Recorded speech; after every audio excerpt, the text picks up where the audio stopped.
بسم الله الرحمن الرحيم. بسم الله الرحمن الرحيم. In the name of Allah, most gracious, most merciful. قال إنه يقول إنها بقرة لا ذلول تثير الأرض ولا تسقي الحرث مسلمة لا شية فيها. قالوا الآن جئت بالحق فذبحوها وما كادوا يفعلون. قال إنه يقول إنها بقرة لا ذلول تثير الأرض ولا تسقي الحرث مسلمة لا شية فيها. قالوا الآن جئت بالحق فذبحوها وما كادوا يفعلون. He says a cow not trained to till the soil or water the fields, sound and without blemish. They said, now have you brought the truth. Then they offered her in sacrifice, but not with goodwill. 80.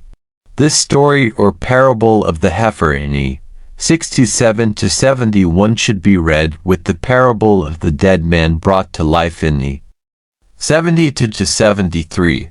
The stories were accepted in Jewish traditions, which are themselves based on certain sacrificial directions in the Old Testament. The heifer story of Jewish tradition is based on Num. 6, 1-10, in which Moses and Aaron ordered the Israelites to sacrifice a red heifer without spot or blemish.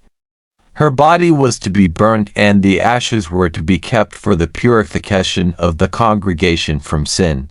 The parable of the dead man we shall refer to later. The lesson of the heifer parable is plain. Moses announced the sacrifice to the Israelites, and they treated it as a jest.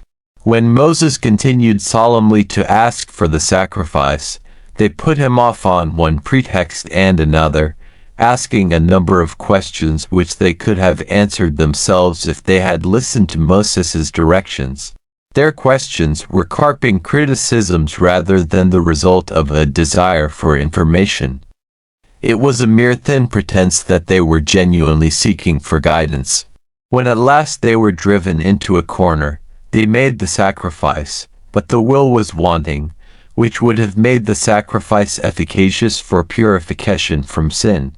The real reason for their prevarications was their guilty conscience, as we see in the parable of the dead man. 72 to 73.